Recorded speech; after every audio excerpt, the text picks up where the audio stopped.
Problem number 2 starts with the Sanrensei opening where black plays here. White approaches from this side, so black will back off, and then black will split white's potential framework up at the top and the left side here. From here, white will approach low, black will pincer, and then white jumps in the corner. So the question for black is, which direction should black block? Should black block this way or this way?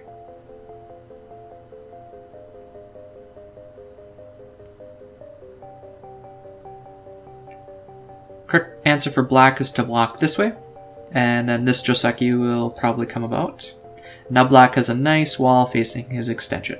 If black blocks the other way, then this Joseki will come about.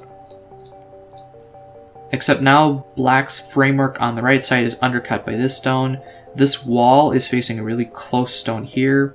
It would be okay, it would be better if black had some sort of extension out here, but this undercutting black's framework is probably the biggest drawback to this way.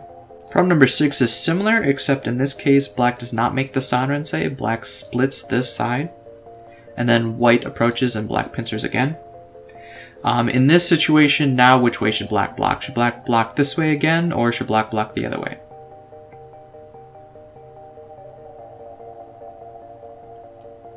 In this situation, black actually wants to block the other way.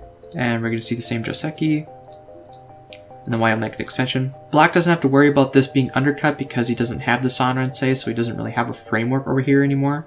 And with this, now black has Sente, black can approach over here and get that extension that we were talking about. Just to show what happened the other way, if we do the same Joseki here, black ends in Gote, which means white will then come and play here.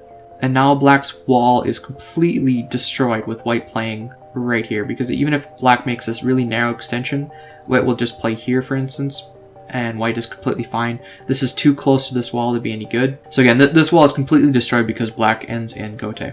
Problem number 10 starts out with the Sanrensei like this, and white approaches here. Black, instead of doing the one space low pincer, does the one space high pincer. And the question for white is, what should white do when black plays the one space high pincer here?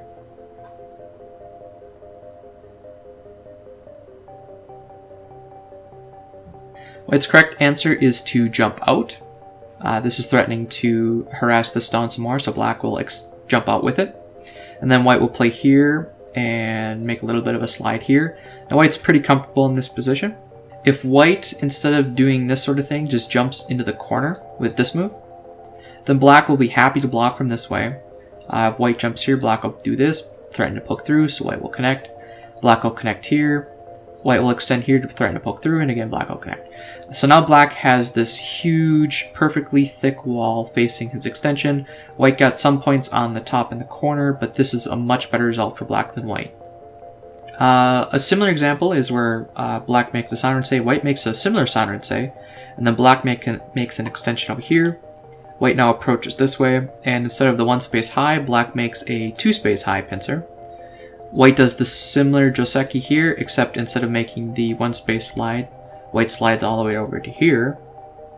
And now that it's black's move, what should black do now?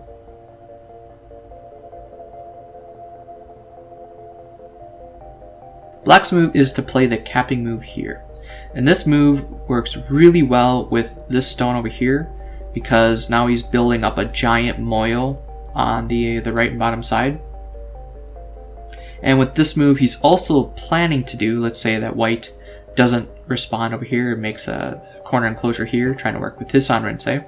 Then black will poke at this and play here, completely sealing in white's group of stones.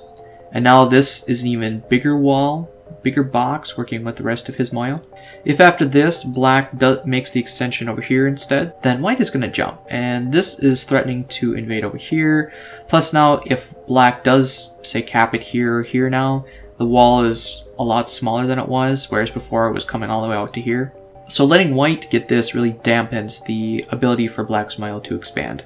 Problem number 18 starts with the Sanrensei again. White decides to approach on the bottom side this time. Black makes the two space high pincer like before, white jumps, and this Joseki starts. Except white doesn't make the slide here, white decides to approach up on top.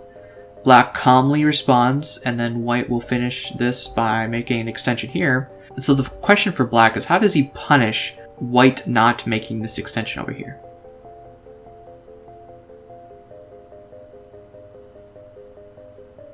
Black's move is to poke at white's jump here, making it really heavy, and then descend. White needs to descend with it, and then black will extend over here. If instead of making this descent, white makes their own extension over here, trying to attack this group a little bit, then black will haunt it here. And white will need to do this to maintain connection, black will connect, and then white will need to do something over here. Maybe white, instead of that, just makes this shape. Either way, this group of white stones now has no eye shape, so that's why white needs to descend here instead of going back to attack this group.